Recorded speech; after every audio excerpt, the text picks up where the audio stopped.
pop across and have a look at the Cyber Smart Week info there that CERT has online. Maybe share that with a family member or someone you think that can help. Have a conversation today. This is an area we should be discussing. The New Zealand Tech Podcast, brought to you by Gorilla Technology, proactive and strategic IT. Hey folks, greetings and welcome along to the New Zealand Tech Podcast. I'm your host, Paul Spain. This week, I am in the lovely Queenstown, and joining me today is Jason Hosking. Welcome along, Jason. Good to catch up again. It's been a while since you've been on the show. Hi, Paul. Thanks for having me back. It's an absolute pleasure. Now, you are an incredible photographer. You're a big technology user. How would you describe your relationship with technology before we kick in, just to give listeners a bit of a viewpoint? You're certainly somebody that I guess over the years has taught me a lot about technology. You're very good at just sort of discovering new technologies. You're an early adopter of all sorts of things, from drones to GoPros to varying Apple products. But how would you describe your relationship with technology? A consumer. There we go. All right, so you're going to give us a bit of a consumer viewpoint today, which is great. I always appreciate hearing your opinions. Well, let's jump in. This week we've got a lot to cover off, as always, but a bit more of a sort of New Zealand-leaning direction because it's Cyber Smart Week here in New Zealand. But first up, a thank you to our show partners, Vodafone, 2 Degrees, Spark, HP, Gorilla Technology, and Deal. We appreciate them for their support of the New Zealand Tech Podcast and the broader New Zealand tech and innovation ecosystems. So, Cyber Smart Week. Jason, have you seen anything in the media at all about Cyber Smart Week? Is it something that's come across your radar? Because these things happen. There's always this week, that week. It's something or other month. But have you noticed anything about Cyber Smart Week yet? That's a very good question. No, I've not seen anything in relation to that at all. Okay. Well, let's jump in. Here in New Zealand, Cyber Smart Week is an initiative of CERT, and we have these entities called CERT around the world. The name, I don't think, means sort of much to anyone, but it's the name that gets used in, I think, the UK, US, Australia, and New Zealand, or somewhat similar names. Originally stood for Computer Emergency Response Team, but basically the government entity that's there to connect the general public with information and maybe some help from a general cybersecurity perspective.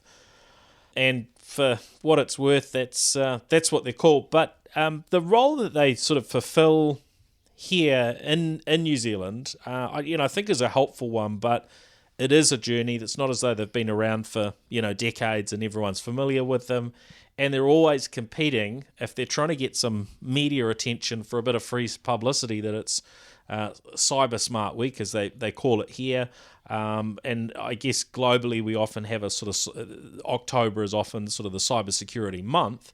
They use that to get a bit of word out from a cybersecurity perspective. So anyone that's interested in that, you can go to cert.gov.nz/cybersmart, and there are some things there that are good for consumers and small businesses in particular to level up on the cybersecurity front. Do you want to level up on the cybersecurity front, Jason?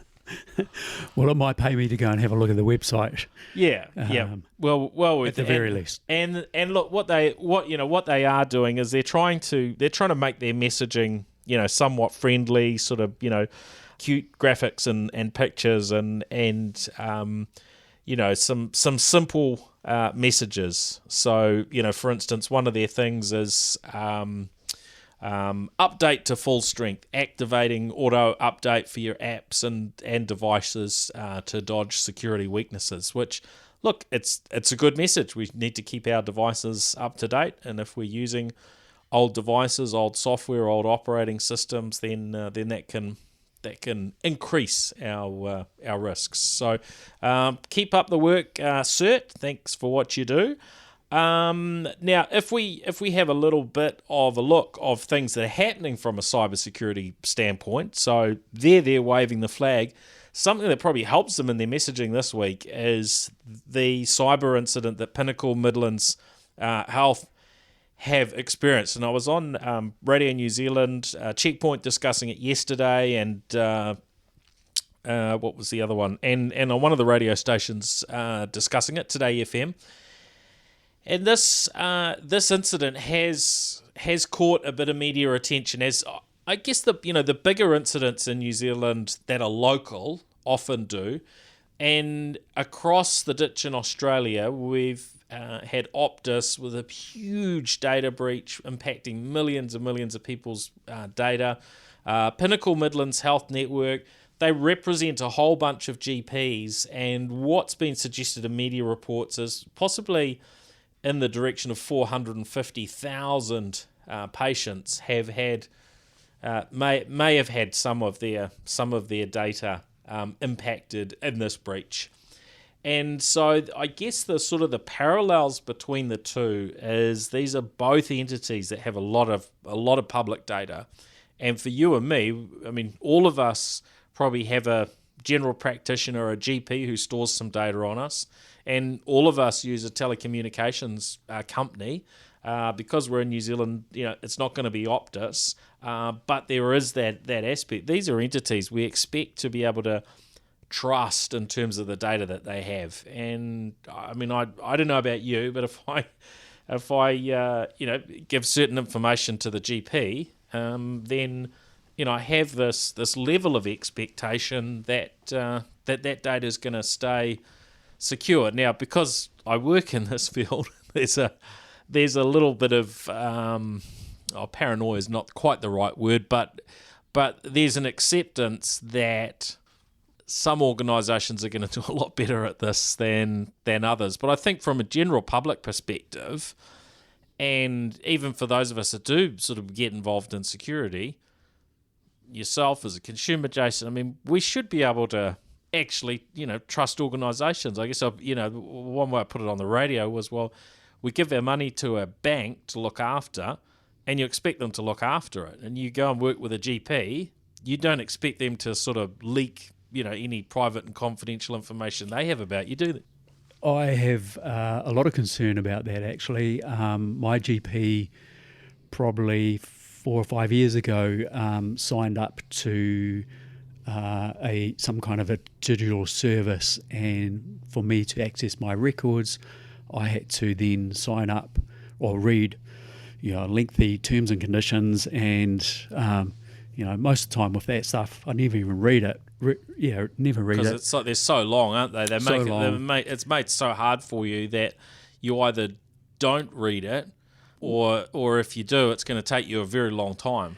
Anyway, I did decide to have a bit of a read through there, and some of the wording in there was a little bit concerning, and I found that by signing that, certain third parties would have access to this, which really concerned me, and I basically declined that offer. So essentially, I don't get the benefits of instant access to certain records. I have to ring the clinic and then have the nurse maybe give me those over the phone. So and even that probably raises some questions, doesn't it? Like you ring the GP's clinic, how good a job do they do of verifying that they're actually speaking with you, or whether it's somebody else calling up asking for your data, right? That's a good question, Paul, yeah. In relation to that information being digitised and stored somewhere by a certain entity, me as a consumer have, quite concerned about that information just being out there somewhere. Who is responsible for that? Who's going to make sure it's safe? And then we've got this incident which has just happened, and it's like, I feel really bad for these individuals out there who have been compromised. It's quite concerning. Yeah, it is. It's not a good situation, and look, I think there's probably a number of aspects. What we saw from the Optus hack was the government in Australia have got involved, and so they've been, telling consumers, they've been giving some direction and guidance to consumers around that. But we haven't really seen that level of government involvement in New Zealand, where the government steps up and actually plays a part. So I think they take it at that sort of government end. It gets taken a bit more seriously than it does here in New Zealand. I think legislation-wise, around things like privacy breaches, they're again taken more seriously in Australia, and there's more pain to be felt for directors and their organisations if they end up falling foul of some sort of a data breach or cybersecurity incident, and so that puts more onus on them to to really step up and to take these things more seriously. Obviously, in the Optus case, that hasn't stopped the breach from actually happening. But what we have seen over there is that Optus have at least sort of stepped up to a level of agreeing to do certain things, like there's a scenario whereby, let's say it's your passport details or your driver's license details have got leaked, where they will fund actually you getting that getting a new identification sort of issued in some cases. But then sort of following some of that online, then I was reading that one of the issuing organisations for a driver's license was like, no, we're not issuing new licenses, even if you pay us, unless you can prove that it's being used in that the data is being used in a bad way. So, they maybe just don't have the resources to reissue the IDs and so on. So, it really is quite a can of worms when these things happen. And we're still nowhere near kind of where we should be on this front, I feel. Yeah, very interesting. Now, a couple of other things that I guess tie into this sort of broader picture of cybersecurity, data privacy, and this Cyber Smart Week we're having in New Zealand as well. I saw that One News on their website have run a story around how New Zealand's 3 telcos are protecting Kiwis from cyber threats, and I guess that's directly in response to what's happened in Australia with Optus, and of course we have our 3 main telcos are partners of NZ Tech Podcast, but as I've always said, the partnership. We appreciate their support and so on, and the access that we get to their people, but that certainly wouldn't stop me calling any one of them out where appropriate. If I was to sort of analyse the information that we saw this week and through that onenews.co.nz website, the summary of that would be that both Vodafone and Spark are 2 entities that are pretty heavily involved in the cybersecurity space anyway, because they're technology service providers. So they've got varying sort of IT and cybersecurity services that they offer to businesses. So that kind of puts a lot more onus on you when you're a cybersecurity provider to make sure you've got your own house in order.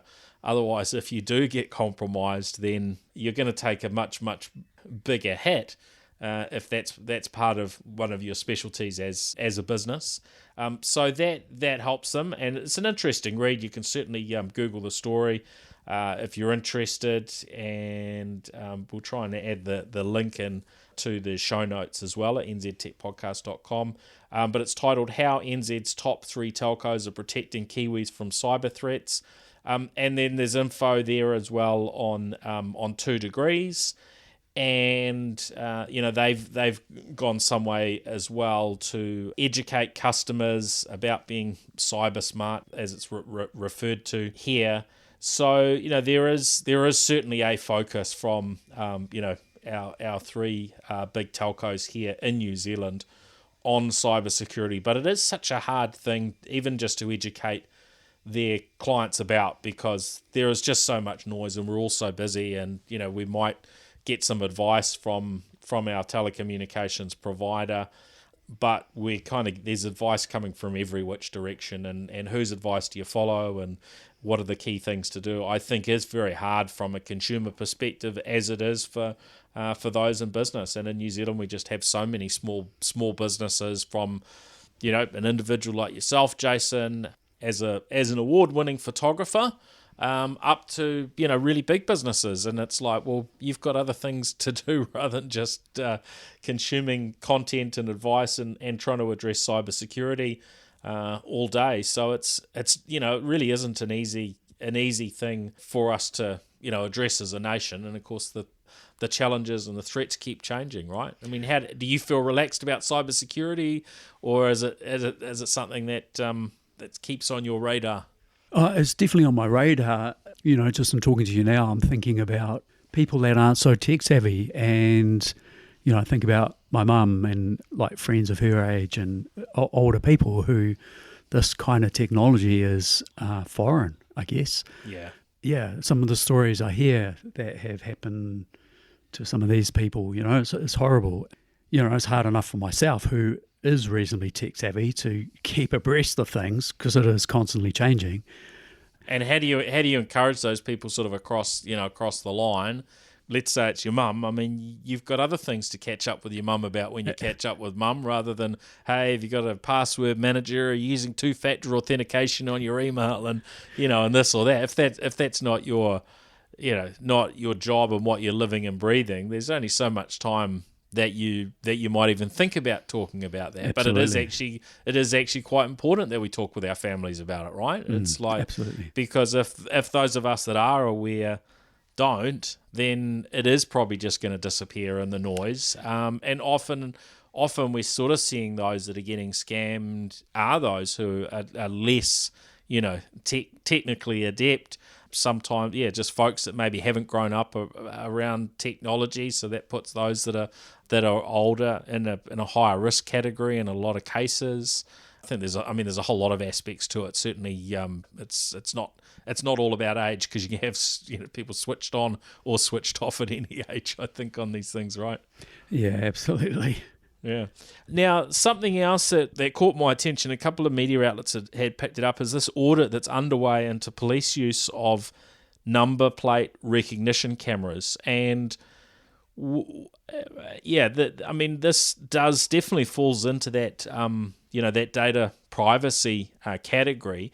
And I guess where any organisation, government or private sector, holds kind of critical data, we want to make sure that it's being treated appropriately. And what we've heard from Police Minister Chris Hipkins is a full audit of how police are using number plate recognition cameras is taking place. They have admitted to, in their computer systems, on at least 2 occasions, flagging vehicles as stolen when they were not stolen, in order to trigger their surveillance system to track the number plates, which, to me, look, you get it. There are scenarios under which we will use technology in maybe a slightly different way than what it was designed for, to achieve a particular outcome. But when it comes to surveillance and however you want to think about this stuff, I think we need to be able to have that confidence in police, in government, as we do with private entities, that data is used it's transparent, it's used in a manner that's appropriate, and data that should be private is kept private. I mean, where do these things go if police are feeling that they can maybe somewhat abuse the system? I mean, it might be for very understandable and important purposes, but if it's not in line with the guidance and how it's expected to be used, then where does that potentially stop? Does somebody that works in police that's got some personal interest in where someone is can start looking up and tracking their vehicle and so on, right? So none of that's being suggested, but I think it's very good to see that this has been picked up and an audit's happening. How do you feel about it? Well, it's good to know an audit is happening. I certainly have concerns about the bigger issue of this kind of surveillance. Yeah, a bigger issue I have concerns around. An instance I've heard about probably about a year ago in America, a story where an officer, police officer in one of the states there was using their surveillance technology from within the law enforcement, basically to stalk a woman. That's a reported case, and not New Zealand, but overseas, and that's somebody who, within the law enforcement, has abused that technology. Yeah, and I mean you got, and obviously there's once you open up varying levels of surveillance, and I mean it's very, very hard because I think we've had a lot of crimes that have been solved in part through, say, access to, text messages and listening into phone calls and things like that. Some of these things are very important, but there's a real, privacy implications of them. And of course, now some of that stuff's getting much harder because of encryption. But yeah, we've got all sorts of new ways of doing surveillance, and I think it's a real sort of balancing act as how you decide what's appropriate. And we look to places like China and these social scoring or social credit scores and things, and relying on technology to decide pick who's someone's doing the wrong thing or not. We've seen that in China with artificial intelligence. One case it was laughable, but then actually you think about it from the perspective of the victim, and it was a case, there was a businesswoman in China whose image was, I think, on the back of a bus, and the cameras picked up and recognised the face, so they were able to do a facial recognition, and then because the bus was on the road, then it basically named and shamed her for jaywalking, because it saw this image. Wow. And it thought, and so it put up details about her, publicly as being an offender. And so that these things kind of can go wrong. And just as we've seen cybersecurity incidents and data breaches locally, of course, same things happen in China and other places. So yeah, as we start doing these things, the possibilities for them to go wrong increases. But it's such a balancing act, because we do want a society where criminals get caught, and technology is part of the success for us as individuals. We're all using technology to help in our daily lives. And it's natural that should happen in business and from a government and a police perspective. But boy, it's hard to draw the lines around what are the best and most appropriate ways to balance this technology use, particularly as we move into AI and monitoring and watching from an electronic perspective. Absolutely, I imagine you could probably have a very interesting conversation with some lawyer who specialises in this area. Yeah, as a suggestion for a future podcast. There we go. Yeah, that sounds interesting. So yeah, there's a lot going on. I guess my main thing, we're coming back to the data privacy piece, is that we all just need to be quite mindful around where we put our data. Most of us probably won't spend the time that you spent with the terms and conditions that your GP shared with us. I somewhat rely on.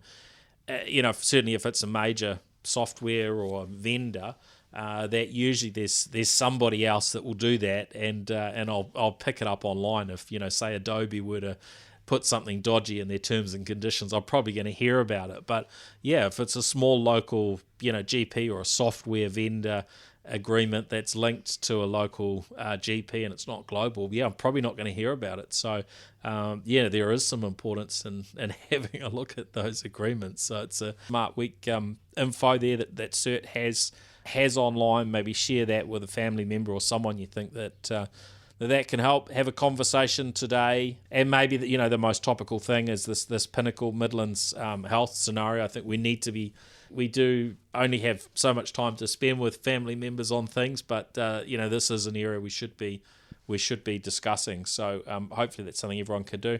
Now, also on a local note, not so much down the cyber smart and cyber security. It's more on the entertainment track. We've had news about Sky TV. They've got a deal for streaming rugby through to 2029. Men's and Women's Rugby World Cup, Rugby Sevens, and so on. So an exclusive rights through World Rugby. Alongside that, they've cut a deal to sell off Rugby Pass that they acquired about 3 years ago. Now, Rugby Pass, the media coverage I saw at the time, and certainly not something I was going to use because it wasn't targeted at New Zealanders in general. I mean, some of the content was, but their streaming of rugby games wasn't targeted at New Zealand, and that was really what I saw it as a streaming service for those outside of New Zealand who wanted to stream rugby. Interesting, most of the coverage I've seen over the last day or two about it talks about Rugby Pass more as a content source for rugby news. Now, that's not the sort of news that I go in for, but I know there are a lot of Kiwis that follow that. But I just thought that was interesting that when it was announced, 3 years ago, it was really about streaming. Most of the media coverage is more about it being a news source, and it's been bought by World Rugby. But I do believe that the streaming part of it is very much a important component of it, and allows, certainly from a Kiwi perspective, if you're overseas and you want to watch a key game, then that's the sort of thing you can stream, and there's a whole lot of countries that's covered for. Now, the reason I guess this caught my attention is this whole change in how we consume content. And I know, Jason, you certainly stream content through a range of services, and you've put me on to streaming services and content in the past on numerous occasions. In fact, I'm trying to remember the site you put me onto that has a lot of documentaries on it. Sort of a reasonably low-cost subscription service. Anyway, it might come to one of us before we finish chatting. But yeah, you're very good at kind of keeping a watch on where to get good content. But if we roll back sort of a few years to the very beginning of NZ Tech Podcast, it wasn't that long ago that if you wanted sort of premium content in New Zealand, Sky was your one place to go to. And then we covered very, very early on with the show, Netflix growing or launching and becoming popular in US and varying other streaming services. Of course, most of those are available in New Zealand now, and the whole picture really has changed with Disney Plus and Netflix and so on. And so it's gone from that pay one fee, which everybody used to begrudge the fees of Sky, but if you actually stack up and you want to subscribe to everything these days, it probably actually costs you a lot more. And with World Rugby buying Rugby Pass, I think you can imagine a scenario that might be, somewhat like what F1 is today, of Formula One, where there is kind of, basically the governing organisation or governing body, like World Rugby, or World Rugby for rugby, might actually be the one source that you go to for that particular sport.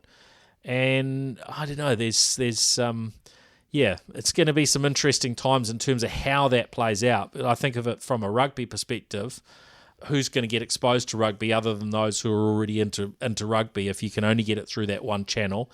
Formula One is interesting in that you can buy it direct from the F1 TV subscription, and that's available, covers a lot of countries, or you can buy it through Spark Sports. So there's sort of that dual channel. So maybe that will become kind of the norm over the next few years. But of course, we're much more split in New Zealand now with sport, because we've got Spark Sport and we've got Sky as our sort of two main sources. But in the future, that could well all split out and be very splintered.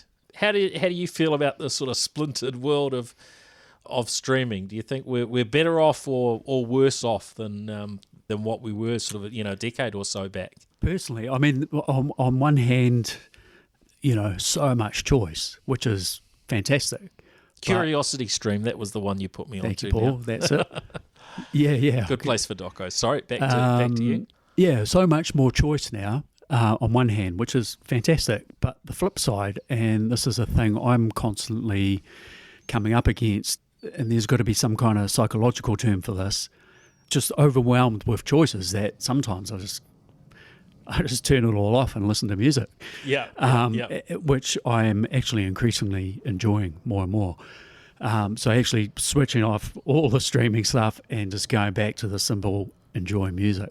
Yeah. It's not a bad move. And I mean, in fact, I think I mentioned in an episode recently, I cancelled my Netflix subscription, and I'll probably now be more sort of turn things on and off month by month. Now, let's hope these streaming services don't start locking us in and you can only subscribe to annual things. But yeah, that's kind of the way you turn on a bit of Disney this month when they've got something you want to watch, and so on.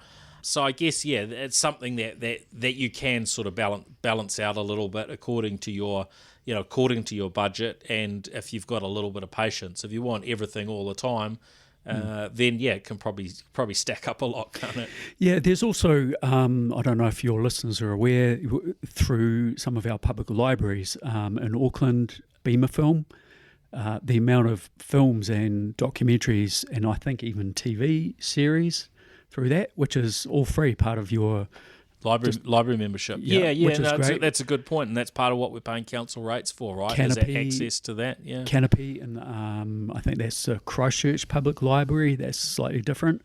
These are different things where there's still a great amount of content there. Yep.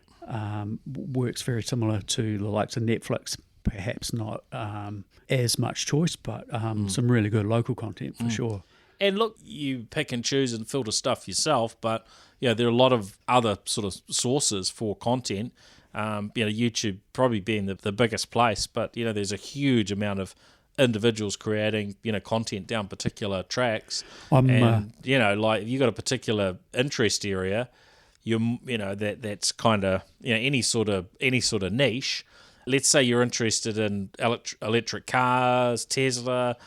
You will find there are all sorts of folks, I don't know how many, that are producing content down those tracks that you won't find on any sort of paid for platform. And some of these, then you've got an extra cost if you want to sign up to their Patreon or support them and so on. But there's just so much content. So that's, I guess, the drawback to the music, because just overload of so much content, isn't there? Absolutely. But one of the things I've been not certainly not a new thing, but I'm really blown away by the content available through the likes of YouTube. Producers who basically at the beginning of lockdown, I decided I was going to learn how to garden. Yep. So lockdown had happened. I can't go to the library. There's no local workshops. So I'm like, I turned to YouTube to try and figure out what I'm going to do. I came across this guy called Charles Dowding. He's an English man. He does a style called no-dig gardening, which is really great for lazy people who don't like pulling weeds. Yep. And he is this particular guy, probably be maybe late 50s, early 60s, just a natural teacher, and he's just got so much stuff out there. And it, like, watching the stuff, I'm learning the stuff, but I'm thinking about camera angles and the audio recording and then editing and uploading, and like I'm realizing as a content creator, this person has spent a heck of a lot of time making this. Yep. And maybe with the likes of Charles Dowding, he has a number of followers now, and financially he can make this work. I think he's a natural teacher, and so he would do this regardless. Yeah. But there's other people out there who, they don't have a high percentage of followers, but they do this anyway. Yeah. Just because great content. they love sharing. Yeah. And helping people learn. And, that amazes me. It just blows me away. There's really kind people out there who they're coming from it, maybe not so much from a financial perspective, but just trying to help out another human being. Yeah. I think that's cool. It's their passion, and they're willing to give the time. Yeah, it's pretty cool. Now that brings us to, as a good segue into, been reading about YouTube testing restricting 4K videos to YouTube Premium accounts, and so YouTube has gone from the service that I guess in its early days was I mean, it didn't seem to stay niche for too long. It's it's been something that technology users have heavily used, but this sort of caught me. It caught me a little bit off guard, I got to say. I mean, it feels as though YouTube massively monetizes their content. You can pay for your premium subscription and do away with the ads and get access to downloading content and so on. And I'm on YouTube Premium at the moment, but I'm not always on it. And I guess by pushing something like this is a way for them just to up the percentage of people that are gonna pay, but it also just doesn't sort of gel in a way with me of, yes, I know they've got to make money. There's a business and shareholders and so on, but it just doesn't seem to gel with how YouTube started out and its foundations. And I don't know, I just feel a little bit of displeasure if they go down this track. Now they're testing it, doesn't guarantee that they're necessarily going to stay that way. How do you feel about it? Is that okay? Does it bother you? I mean, probably most stuff I stream, I'm not streaming in 4K anyway, but over time that will become the norm for everything. Everything we stream will be probably 4K. Yeah, I have always resisted the YouTube Premium ads that come up. I just skip. So I'd be interested to hear from you, like your experience with that and like costs. I don't even know what it costs to subscribe. So what's been your experience with YouTube Premium? Yeah, I mean, I've gone on and off it probably at least a couple of times. I think it's 16, was 16, maybe it's 18 New Zealand dollars. Wow. A month now. I need to check what the current amount is. I follow it closely. What are we seeing here? I'll try and check. And is it actually giving me the current prices in New Zealand or US dollars? But yeah, it certainly adds up pretty quickly. So the top response that comes up in Google's search engine is a blog post that they did 4.5 years ago. So I don't know if it's entirely current, but it's covering off YouTube Premium $15.99, giving you ad-free music, listen in the background to music, downloading music videos, ad-free video, playing videos in the background, downloads, and access to all YouTube originals, of which I don't even know what those are. I can't think of any YouTube originals that I watch. I can think of being on Netflix and seeing Netflix originals. Yeah. The getting rid of the ads would be fantastic. I've noticed over the last few years where it would go from one or two ads at the beginning of a piece to now several ads playing throughout, and that is really frustrating. I was talking to a friend in Dunedin the other day who now when those ads come on, he's out of there. Yeah. So it'd be interesting to know, YouTube will have all of these statistics. Are they, and they'll be playing with the algorithms, I'm sure, but how many people are they losing as a result of some of these ad placements and the it'd be really interesting, and how useful are the ads for advertisers. What I notice is on the TV at home and not just the TV, other devices. The youngster in the home is the biggest consumer of YouTube, and so the ads coming up there. Are advertisers paying money to advertise to 8-year-olds and 11-year-olds and 13-year-olds who might not be so influenced on, they don't have the same income to spend, fortunately, as their parents and so on. And obviously we've got to be cautious about how you influence youngsters as well. But is there advertising that advertisers sort of assuming goes to grown-ups who are going to make buying decisions, but actually going to youngsters? And obviously there's a whole level of there's an ability to to track these things from an advertising standpoint, but certainly YouTube would have the best data on that. And I think there certainly is an extreme level of advertising now on YouTube compared to what it used to be, and I would imagine that there are probably a bunch of people that would go to other platforms, both from a content creator perspective and also content consumption perspective, if there was something else. So do we presume that YouTube have kind of got the model about right? Because others have tried to compete, and there really hasn't been an area that seems to have led to a whole lot. But maybe that's something we'll see in the future. We've heard about the free version of Netflix, or a lower cost version with ads in it. So there are some sort of possibilities for some competition here, but really easier said than done. Well, that sort of brings us to the end. So we've got some interesting times ahead when it comes to cybersecurity. So just a reminder to go and have a look at the CyberSmart website this week for CyberSmart Week. And if you can do something to educate somebody who's less up with the play on cybersecurity and data privacy things this week, then that would be a good thing to do. So we're all playing our part. Thank you, Jason, for joining me. No worries, Paul. It was good to be here again. Thank you. Good to catch up. And look, thanks everybody for listening in. Really good to have you here. No video stream this week if you were looking for that, as I'm on the road.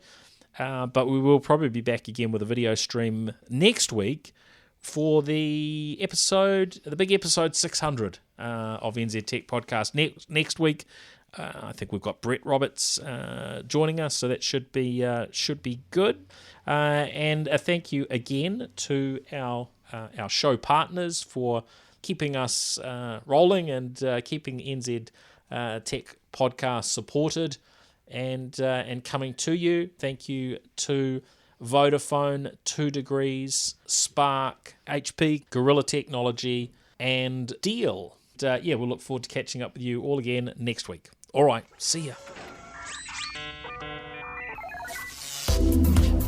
The New Zealand Tech Podcast, brought to you by Gorilla Technology, proactive and strategic IT.